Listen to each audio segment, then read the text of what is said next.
Welcome to Ideas Untrapped, and I am your host, Toby Lawson.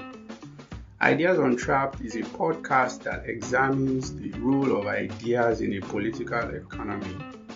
It's also a podcast about spreading ideas on growth, development, and progress.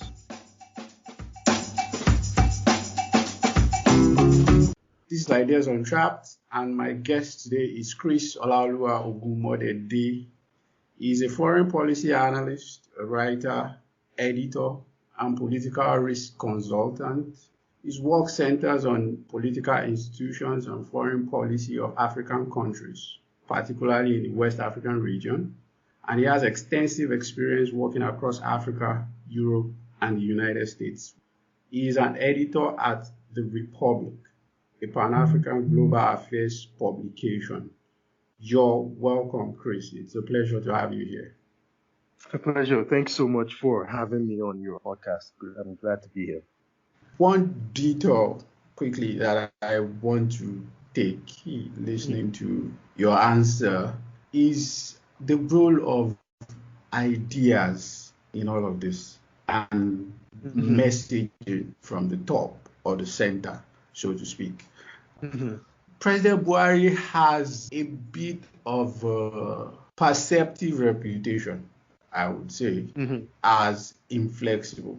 He's set in his ways. He has his idea. I mean, we just talked about the cabinet. I remember, I think it was his first and probably the only media chat that he had where he said permanent secretaries are the ones running the government. Yes. Don't see ministers, and exchange rate was so and so in 1983. How come it is so and so in 2016? So what is the role of ideas in how the transmission mechanism of governance really works? So if the man at the center, if the leader, if the visionary, so to speak, have some of these funny, archaic ideas about things, is there really any hope for governance? So that's one. Secondly, which is one of the things you touched on in your answer, you talked about how PDP was formed, the experience with succession and governance. And I'm leaning a lot on Carl Levin here, talking about how the post-colonial governance, especially after the Civil War, has always worked in Nigeria by different veto power structures, exerting influences, pushing each other. But in that same process, I see someone like President Buhari, even right from his days in the military and even afterward, as a bit of an outsider to that process. So it does not come with all the governing credentials, so to speak, or should I say experience. So how much do these two things, ideas and experience in actual governance and influence with the governance structure behind power, how much do these two things influence the way APC evolved as a ruling party? Yeah, I think a lot. As you pointed out, this is a president who you could charitably call incurious about a lot of things. And he relies on a very small circle of advisors, the cabal, as it were. That's the sort of colloquial description for his advisors. Many of them share his views on economics, on security, on practically everything that's important. This is also President Buhari is not particularly gregarious. He's not particularly outgoing. He's something of a loner. He's a quite austere person. You contrast him with former President Obasanjo, for example, who couldn't be any more different, even though they were both military heads of state. President Obasanjo is something of an intellectual. He's written so many books. He ran for UN Secretary General at one point. He's someone who you will find on panels all over the world, even to this day. This is a person who has a worldview. He sees himself as an African intellectual statesman. and has behaved that way. Not even just today, as far back as when he left the armed force, when he handed over in 79. This is someone who has engaged himself in African affairs in particular. He's been a peace envoy to this person, to that person, whether it's Charles Taylor, whether it's in Togo. This is someone who is often dispatching himself to be at the center of especially things that have to do with Africa. He's someone who relies on a number of one thing people don't know, and just in the interest of disclosure, he's someone I know somewhat well. President Obasanjo is someone who relies on a lot of scholars, academics, think tanks. He has a presidential library now. He's long had a foundation. These are things he uses to project not just his influence, but his willingness to learn so much about the world. When he was president, he was the kind of person who, if you went to see him about something, about a policy issue, you felt it's something that was worthy of his attention, and he got the sense that you knew so much about it, he was ready to offer you a job right there. That he would say to you things that, okay, why don't you come and take this position or that? President Buhari is not like that. And this is where intellectual curiosity as a leader is consequential. Like I said, President Obasanjo had all of his flaws, and there isn't enough time to go through all of them. But he had that ability to, one, spot ideas, or at least listen to ideas if he'd never heard of them before. He was even willing to be pushed on his ideas. When you read The Accidental Public Servant by El Rufai, where he talks about his time working for OBJ, you get the sense that that's the kind of it was a somewhat combative relationship, but it was one of begrudging respect, because he felt El Rufai was someone worth listening to. He understood so much about governance, about public policy, public administration, and all of that. So that's the kind of person President Obasanjo was. Whereas with President Buhari, it's only his inner circle, and everyone get lost. That lack of curiosity shows. That's why their policy responses in the administration on every issue is quite predictable. You can spot from a mile away what the administration would do on any issue. It's either to ban this thing or to regulate that thing, or, they are a hammer that sees nails everywhere in the administration. And that's because that's the tone that's been set from the top. The ministers and other members of the cabinet don't have a close relationship with him. They don't have any real influence. They certainly don't have any power. And that's by design. These were people who, in some ways, were foisted upon him, and he just had to accept them. Like you pointed out, he said something about how ministers don't really run the government and it's perm sex. He only picked ministers, frankly, because he had to.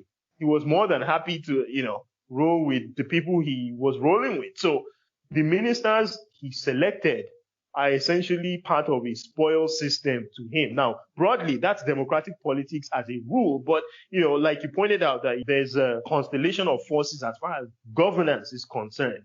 But with him, none of that is there. And because, like I mentioned, APC as a party consists of several different moving parts with very little in common, the internal mechanisms of the party are not that strong, and it became very evident with all of the parallel congresses and fighting factions. At one point, the party chairman was fighting with the governors, and they eventually got him removed. I'm referring to Oshomole. They got him removed. There is so much reliance on the personality of President Buhari.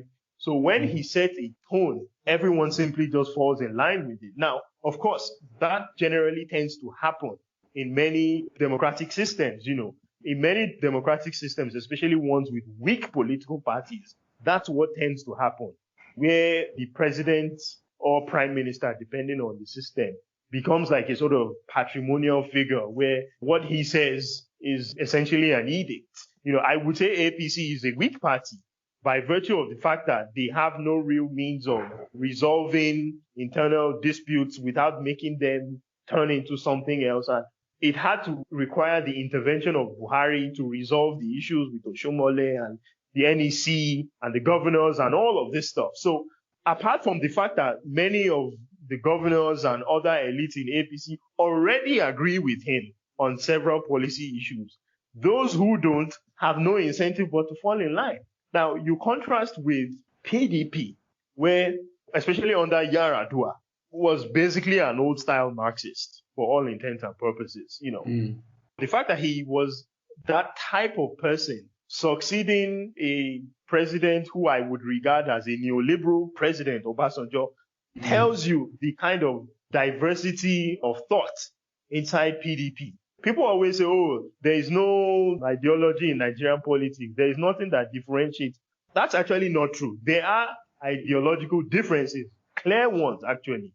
PDP has something of a sort of free market, at least it used to anyway, a free market orientation towards certainly economic matters. We had the privatizations, the deregulations of the Obasanjo years, and then the Jonathan years.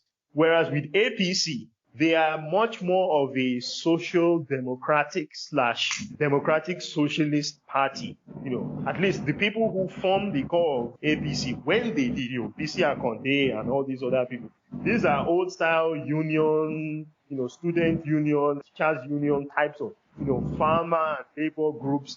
Those are the elements that became, at least in Southwest APC, those are the elements that became the elites in the party.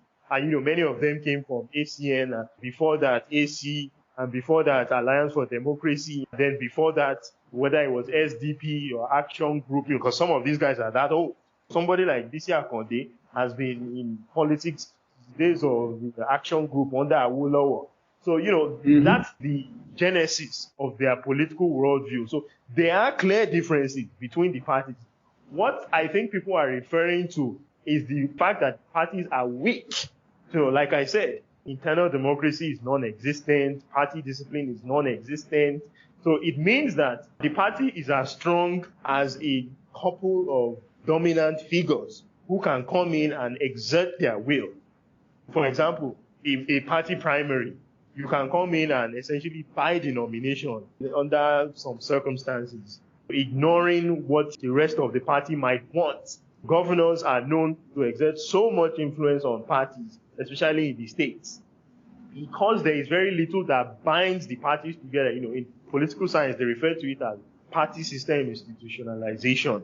That means the parties aren't really regarded as legitimate across society. They are not wedded to society. Yes, people vote for them. They exist they are registered and all of that. But for one thing, the low turnout in elections tells you that the overwhelming majority of voters do not regard them as legitimate.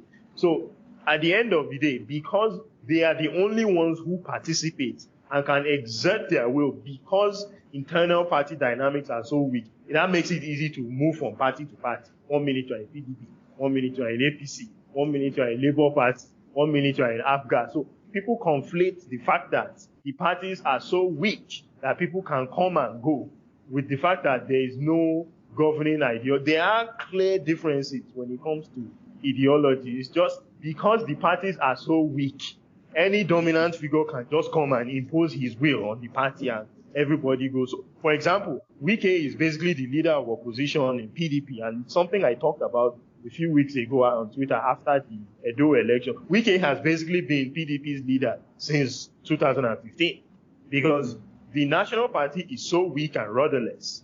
At this point, Wike is the most dominant of all the PDP governors. He governs a wealthy state, at least relative to the rest of the country. He's basically the leader of the opposition in real terms. Yes, they have a PDP chairman and all this other stuff, but Wike is the most dominant PDP figure in Nigeria. And that is because he has been able to exert himself on the party. Normally, political parties should be expressions of several different things. A uniting ideology that brings different factions, because there'll always be people with different views and things like that.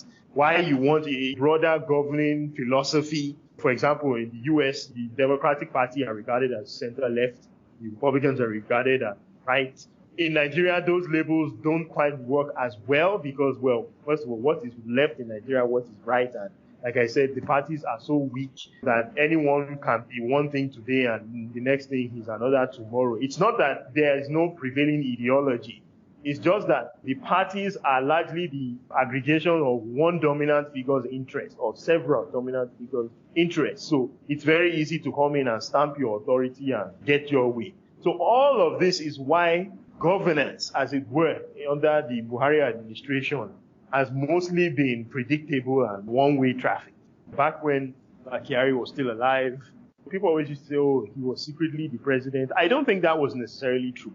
What was true was that President Buhari had a set of ideas and Abba Kyari was the enforcer. And that is literally the role of a chief of staff. In the US, that is literally what a chief of staff does. The chief of staff is basically the president's number one protector.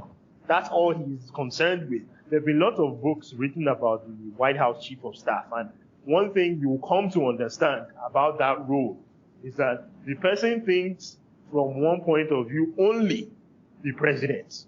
Full stop. He doesn't think about the vice president, doesn't think about the cabinet, doesn't even think about himself, or at least he shouldn't. You think about what the president wants and you defend it to a T.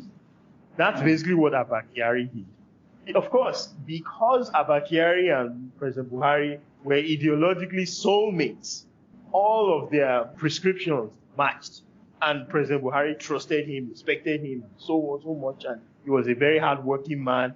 So it was very easy for people to say, oh, Abba Kyari is the one pulling the strings. Now, he was a very powerful person, no question about that. I'm not trying to dispute that at all. What I'm saying is that it wasn't nearly as sinister as people thought. Here was a situation where he had been given a lot of free rein to govern by his principle, and that's what he did. So that is what governance under Buhari has been like. At least as far as federal government. The president set the tone at the top, and Abba Kyari then, and now Ambassador Gambari affects what the president wants, and that's it. There is no sense of internal debating. There really isn't one, because there is no balance of power of that kind. In certain governments, you get those kinds of situations where one person feels like, oh, this is my view, that person has his view. Obasanjo used to encourage that kind of interaction. Even Jonathan, to a certain extent, used to. But with President Buhari, if disagreements emerge, they are largely spontaneous, largely because people will always have their own agendas, their own interests. But a lot of it is largely going on with the president's total oblivion towards it. Yeah. I might actually have to update my priors on ideology in the Nigerian political system, because my partner always tells me PDP is capitalist, and I remember my consternation on the show when everybody actually said APC is center-left. I was like, what? But interesting point of view raised there. Briefly, let's talk about President Obasanjo. Okay. A lot of people still consider him the best president we've ever had. I would generally agree with that, all things considered. One thing, and the people who know him and different accounts about his time in government will tell you that he's very hands-on. He knows what's going on. There's never really a confusion about who's in charge, even though he's open to ideas and dissent and gives the people that he trusts a lot of latitude to be creative with policy. But there's something important that I want to raise, and that's the issue of power vacuum. We just talked about KRI. There's this perception that in the current administration, there's some kind of power vacuum. And that perception is fed by how much time it usually takes the presidency to react to some issues of national crisis. I remember when the COVID-19 outbreak first reached Nigeria, people both on social media and in the traditional media were for weeks calling for the president to come out and speak. And we can say the same for a lot of other things, including MSAS. There are people who still think today that the signal about the reforms, because now one of the government's defense is like, oh, we were responsive. You guys said you wanted this, we dissolved SARS, blah, blah, blah. But some people are of the view, which I agree, that if the dissolution of SARS had been a presidential order or pronouncement, then it could have calmed a lot of nerves, especially among protesters. So let's talk about the issue of power vacuum. Is it real? Is it not? And how much did President Obasanjo's legacy matter here, particularly in the area of succession? Because a lot of people still see the handing over to Yar'Adua. Some say, maybe rather sinisterly, that it was his last act of revenge for not getting the third term. But we know that President Yar'Adua, for all his good intentions and his good heart, was not really a man of good health. Yes. And we had this period where transition, even handing over constitutionally to vice president, became problematic because of the cabal, so to speak. There was some sort of vacuum. So how much does President Obasanjo's legacy matter here in the presidential tradition that have sort of been in play since the end of his administration? Yeah, and that's actually a very useful question, because I believe that it's quite under-discussed. And here's why I say that. President Obasanjo is the first civilian democratic president in the Fourth Republic, right? He comes in with this wealth of experience. He's been a military head of state. Obviously, he's a career military officer. He was a commander in the Civil War and all of this stuff. He was on the Supreme Military Council as number 2 to Murtala Mohammed and all of this. So here's a person who comes into government and civilian democratic politics practically with a very good sense of what he wants to do. And of course, he brings his own personal traits and all of this stuff into governance and politics. He's a very towering, some might say overbearing figure. And he exerted a lot of hard power. Obasanjo, frankly, was an authoritarian, if we are going to be frank. And because, like I said, he's the first one of the Fourth Republic, so he has framed for Nigerians what a president should be like. Because don't forget, before him, the last president we had was in 1983. So many Nigerians before Obasanjo don't have any recollection of what a civilian president is like. So in real terms, Obasanjo is the first civilian president for millions of Nigerians ever.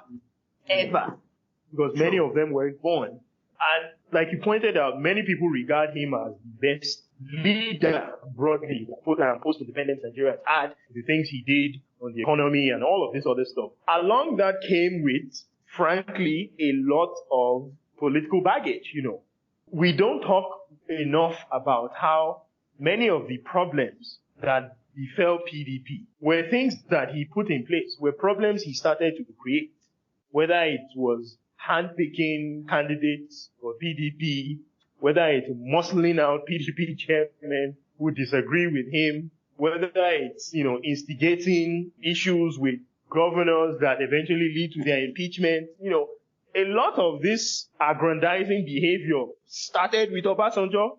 So a lot of what we've come to understand as far as the mythology of the Nigerian president is of him. That colors everything we now come to understand about the way a president should be like. So the president must always be seen. He must always speak. He must always this. He must always that. So that is why, if you remember during the Jonathan years, people always said, oh, he was weak, he was indecisive, and people were running roughshod over him and this and that. That's because he chose to be hands-off. There is no right or wrong way to administer the government. The devil is always in the details of the decisions you make or don't make. So in that sense, people always looked at Jonathan through the prisms of Obasanjo. And to a large extent, people continue to look at Buhari through the prisms of Obasanjo, forgetting one, times are different. Times have changed. Buhari and Jonathan are different people. There's never been this sense of allowing the institution to grow.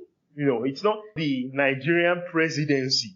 It's the Nigerian president, if that makes sense. In the US, they talk about the modern American presidency. It's this grandiose, king-like in fact, there's a book by a guy called Arthur Schlesinger called The Imperial Presidency, talking about how the American presidency is essentially a king and how the president in real terms is beyond the authority of Congress and the Constitution and all of this stuff.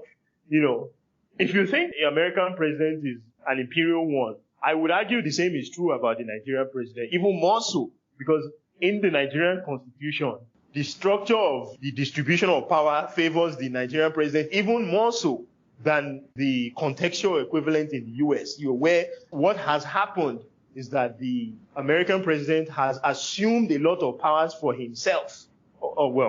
Yes, him, because there's only been male president. The American president has assumed a lot of powers for himself, and when they have gone to the courts have sided with the executive branch. The American presidency, at least as far as the Constitution goes, is quite a weak one. The enumerated powers of the American president are quite specific, and they are quite minimal, but political development over the last century in particular have granted the American president so many powers, where at this point, especially on matters of national security and foreign policy, the president can frankly do whatever the hell he wants, and everything else will be after the fact. I would say in Nigeria, the enumerated powers of the president are even much more pronounced, and the political powers that the president has assumed more so. So that colors how people view the Nigerian presidency. And then when you look at the fact that the National Assembly has so much turnover, I think the 8th National Assembly had a turnover rate of, I believe, I may not be exact here, but about 66%.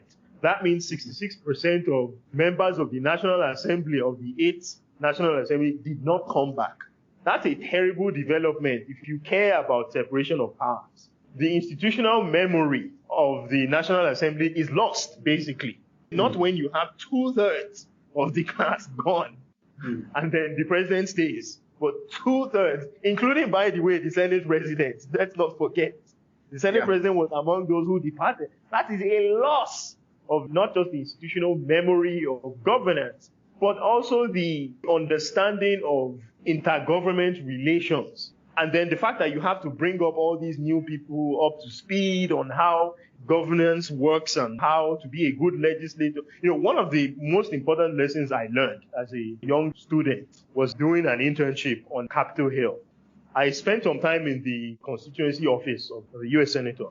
And one of the most valuable lessons I learned was how much time U.S. senators put into learning the procedural rules of the Senate and how much powers they have institutionally, collectively, and individually. That's how much power does one senator have, whether you're in the majority or minority, but especially when you are in the majority, where you can actually get things done. How much power does his caucus or her caucus? And then what are the powers of the Senate? Some senators spend a whole year learning this stuff because it's so important. It literally affects everything they do, from the passing of the budget, the reconciliation process, parliamentary rules, as far as presiding in the Senate.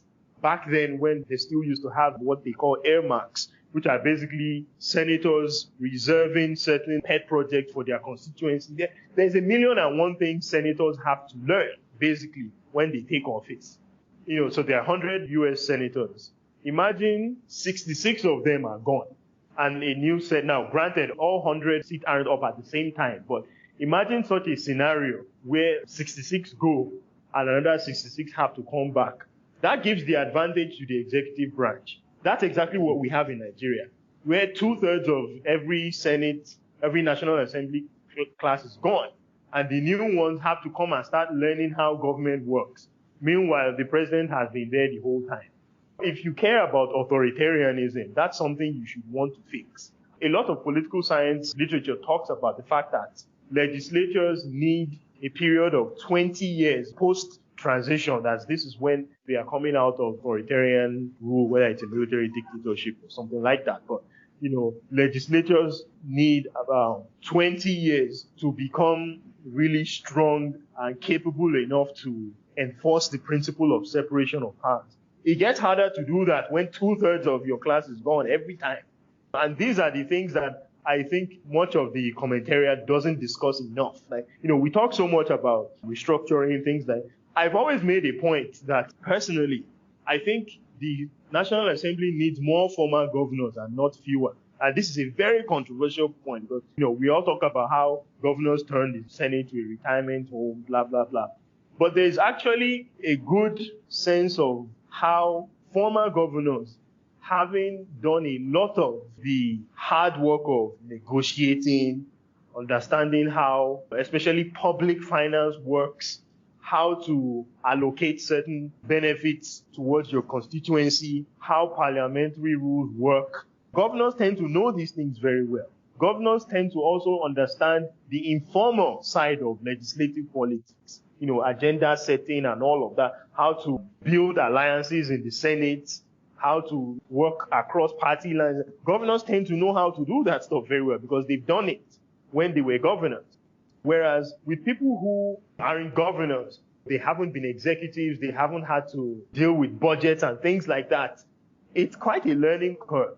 And these are some of the reasons why the Nigerian presidency remains as outsized relative to the National Assembly.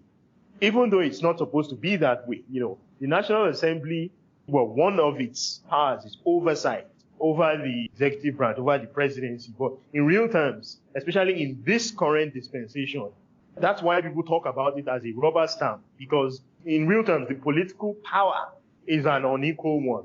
All of the power has been situated in Aso Villa, and the National Assembly simply just rubber stamps. They go with the flow of the villa. It's not supposed to be that way. And all of these developments largely stem from the Obasanjo years, where Obasanjo was meddling constantly in the National Assembly's business. If you remember, there were 5 different Senate presidents when Obasanjo was president. 5. Yeah. I mean, I remember, and when 2 or 3 speakers. Exactly. Okadibo, Wabara, Ayin, Egnamani, that's it. So, those years were very tumultuous, and those were very crucial years because, like I said, that's the first democratic dispensation of the Fourth Republic. So the groundwork that was laid back then is one that continues to still affect the Nigerian political dispensation. Obviously, over time, there was a bit more stability. David Mark was Senate president for 8 years and all of that stuff. Some stability came over time, yes, but it didn't change the fact that, and this is how institutions work, going back to what we discussed, it's not a straight line. The signs of decline of institutional quality are often very apparent a long time ago, but, sometimes they move forward, they recede again, they move forward, and they recede even further, but it's, life doesn't move in a straight line, and that's essentially the point we have gotten to right now, where because of a number of, and these are mostly political developments, they are not strictly constitutional ones, they are largely structural and political. Because of the things Obasanjo did, so much has come to be normalized. Now, if you remember when the National Assembly had all those fights about who would be principal officers during that interregnum where APC won the election but were waiting to be sworn in, if you remember, President Buhari said something about, he didn't want to get involved in their matter and he wanted them to sort this out themselves. And at least much of the commenting class found that to be strange. That's an example of what I'm referring to. Because we were so used to in the Obasanjo years, him meddling in the National Assembly's business, the idea that a president would not want to get involved in the selection of the National Assembly's business, it seems so strange. So these are some of the changes over time that if people, especially in civil society, say they want to see as far as good governance, better governance, these are some of the issues we need to address. It can't always be about the presidency, and the presidency. To me, restructuring has got to be about all of these ideas. What kinds of powers, authority do you want the National Assembly to have? What kind of authority do you want state governors to have? What should the relationship between state governors and the House of Assembly be? Do you want them to continue to be, appendages of the governor, or do you actually want them to be functional? These are the kinds of iterative conversations that we don't have enough of. And if you want a proper restructuring, whatever restructuring means to you as a Nigerian, these are some of the things you need to consider. Those are very interesting thoughts, Chris. My final question, so to speak, on Nigeria, our beloved country. is that here we are, a lot of young people, they came out about an issue they are passionate about. They largely conducted themselves peacefully. They spoke their hearts. They expected their government to hear them, and they are not asking for too much. But here we are. It has ended exactly the way Nigeria handles things. Lots of violence, lots of denial. No one is really taking responsibility or leadership. Yes. What is the way forward? A lot of people are talking about elections. Yeah, we just have to vote these people out. Is it really as simple as electing the right people? Is it restructuring? What exactly does that mean? You know, a lot of the conversations we have about restructuring is about constitutional reforms, rewriting the constitution, and big conferences, and some of these processes that makes consensus very, very difficult to get to. Are there quick gains right now that you think can be delivered to Nigerians? I mean, there's a lot to suggest that a lot of progress can be made, even in the immediate. The judicial panel in Lagos is a good example. Today, I was reading in the news that they made an unannounced visit to the military hospital to examine bodies. They had a pathologist trying to test the system and hold it accountable within the powers that you have as a state government. Those are examples of quick gains. So why are we not doing these things? Why are we not testing the system and examining the fault lines, so to speak? Also, there's the issue of apathy. A lot of people say parties win elections in Nigeria by largely relying on their political base. You have state elections where you barely get 200,000 total votes. Yeah. You understand? So a lot of people don't vote, mostly young people. So is voter apathy part of the problem? And if they come out and vote for their preferred candidate, how are they sure that their preferred candidate are going to be on the ballot to begin with? So many other issues. The issue of money in politics is also an example. So many research has put that you need ₦1 billion to become a senator in Nigeria, 3 billion to become a governor. And you have young people who want to go into politics and try to change the system. Are they not disempowered by default with the way we have designed this system? So many questions, but what is the way forward in the long term, in the medium term, and in the short term?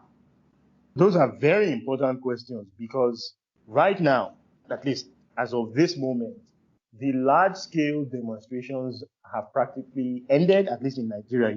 There's still lots of marches abroad and things like that, but in Nigeria, at least in the big cities anyway, the large-scale marching to this place and that place is over, but there's a bit of uncertainty about what's next.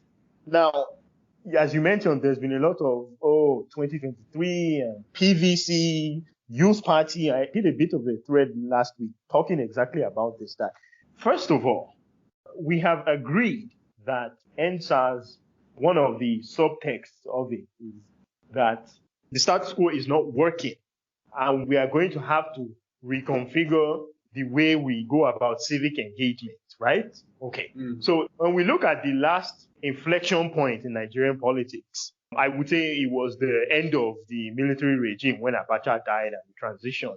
What was at least in my view anyway, what was the mistake that was made? There were several, but one of the key ones was that many of the activists, whether they were Nadeco, Campaign for Democracy, or whatever else, everybody ran to politics.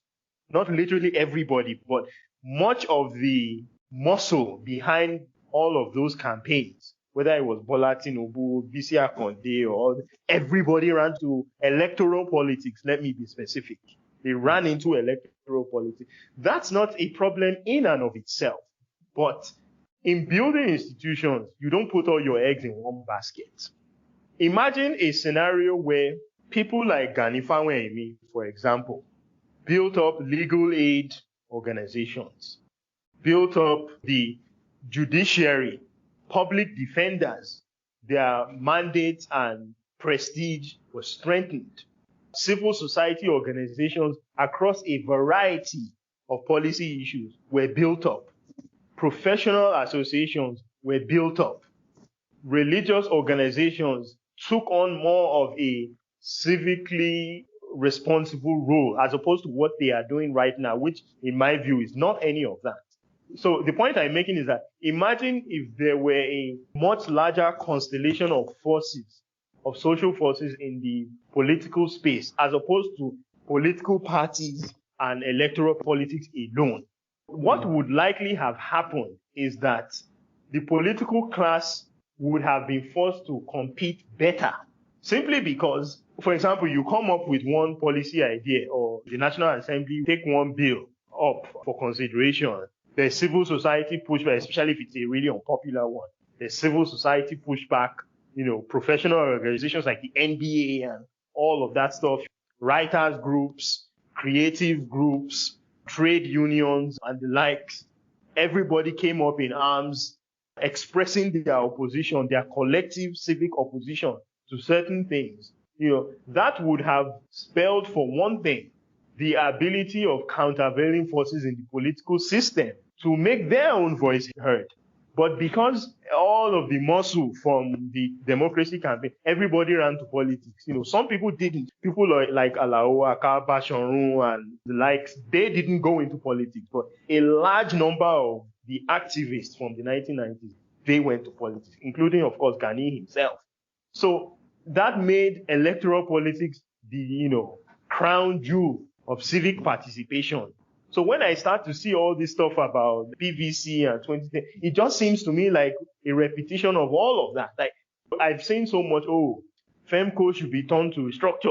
FEMCO should be turned to a party. FK should run for office. And I'm thinking to myself, is that the only way that any of these people or these organizations can make change in Nigeria? If you are telling me that's the only way, then we're in bigger trouble than I thought. Because as far as I know, there are people who are still locked up in prisons across the country with no one to get them out. There are schools that are still crumbling. There are a variety of policy issues across the board that we could address now. Those problems will not wait for 2023. Sorry to interrupt you, Chris. This is such an important but underrated point you're making. I mean, it's such an important one. I can't possibly amplify it enough. During this whole protest and all, I pointed out to a couple of friends about the decline of civil society.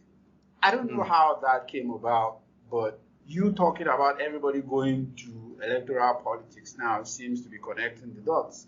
Look at SARS, for example, and this menace. Someone like Chief Gani, God rest his soul, by now would have buried SARS in an avalanche of lawsuits. A long time ago. A long time ago. Are you telling me people like Gani, Alaowa, Bashorun, who took on the armed forces, could not deal with a problem like SARS if given the institutional environment to work with? Please. Exactly. I mean, one of the empowering precedences, even for state judicial panels today, and I've seen a couple of lawyers cite this to me on social media, is Fawehinmi versus Babangida in 2003. Someone did that. Someone took the initiative to do that. So, like you, I'm also quite worried about this narrative of we all have to go into politics, as if there are no other instrumentalities of the society. It honestly confuses me when I hear it. Like, everyone has been saying, feminist coalition should run for, and when I say this, it's an agnostic position I'm taking, that they may be good political leaders, they may not be. I don't know. But what I am pushing back against is the inherency of the fact that because they have demonstrated such brilliance in political organizing in one area of civil society, that it's necessarily going to translate to political office. I don't think that's necessarily true. And it's worth interrogating, because when you say you want to vote for somebody, you should ask yourself, why is it that you want that person as opposed to however number of other candidates? There ought to be something you are voting for. How do you know that because somebody was a good organizer in a social movement or a protest movement, they would necessarily make a good policy maker or a political leader? You ought to ask yourself those questions. And when you don't, you are simply repeating the mistakes we made in 1998-99, where, frankly, a lot of people who shouldn't have been in politics got into politics. And, well, here we are. That's a brilliant point. Needs to be said over and over and over again. I mean, I would tell people that ordinary protests, they are bringing thugs. Exactly. Imagine what they would do to win an election, So I know I sort of derailed your answer, but I mean... No, not at all. I think no, it's very much part of the point, in that, we cannot simply think voting the right people, quote unquote. I think it's very connected. First of all, what is the right people? You've got to ask that foundational question. Who are the right people? What ideas are you looking for? And even if you get the right people, the educated class in Nigeria likes to bang on about institutions, and I've explained sort of why I find that to be counterproductive. You talk about institutions. Well, what kind of institutions are you going to build if you think all it takes is that you get in the right people? Well, people change. I did a tweet 2 days ago talking about Alpha Conde, the Ghanaian president. So here's this guy who spent 4 decades in opposition, right? He gets sentenced to death in absentia by Secretary. He's actually jailed by Lansana Conte, the successor of Secretary. So he's basically suffered a whole lot as an activist. Here is this guy now as president, slaughtering people just because he wants a third term. Mm-hmm. We can say the same of Ouattara. Exactly. This is literally Africa's story all over, across the board, of people who spend years in opposition, fighting this person, that person, ducking bullets, running abroad, living in exile, only for them to get into power and do, at the very least, the exact same thing, if not worse. So, to me, all this, yes, get the right people. There is no way. If you want the right people, they've got to be backed up by the right set of institutions, the right norms, and countervailing forces that you see, politics fundamentally is about creating rival power structures. That's why, for example, the principle of separation of powers exists, so that one arm of the government doesn't become too powerful. Even in the electoral realm, it ought to exist. That's why, for example, there are wings in a party, right? So in one party, there might be a left wing, there might be a moderate wing, there might be right wing. You need countervailing forces to keep each other honest, to constantly make you compete, not to get drunk on power.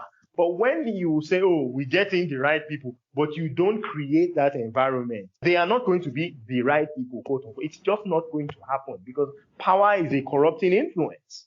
If you put in the right people, quote unquote, first of all, what do you know they are going to do in office? Who are they going to rely on as advisors? What do they intend to achieve in 100 days, 6 months, a year, and then 4 years? What is it that they consider to be their priorities? What do they understand governance to be?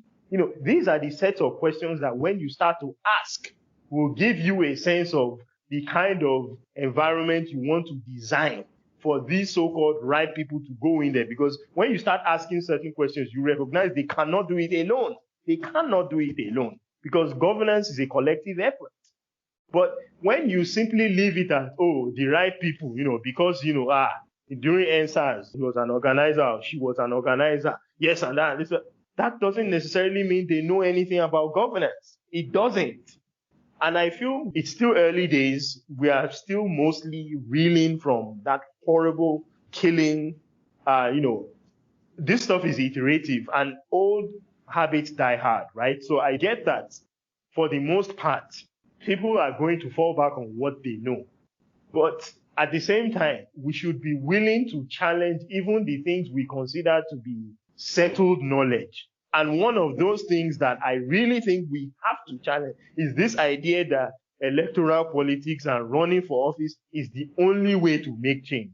When you get to a situation where even people, celebrities now think the next game in town is to run for office. I'm not saying it's a good or a bad thing, but ultimately, it's for you as the voter to determine if you want such people representing you. Because you liked an album they put out 10 years ago does not mean you want them representing you in the State House of Assembly or the National Assembly or someplace like that. And I feel like too much of look at Desmond Elliott.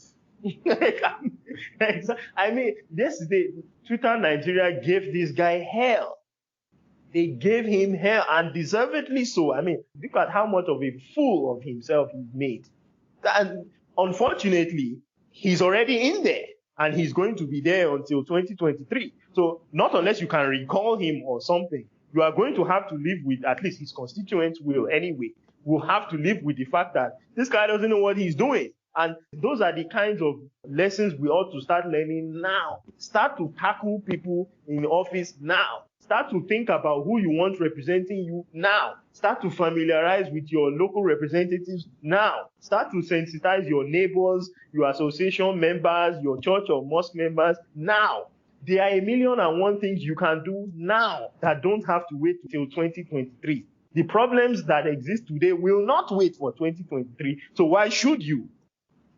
Those are powerful, powerful insights, Chris. But yes. Finally, before I let you go, regarding Nigeria, and this is sort of a tradition on the show, what is the one idea that you would like to see spread?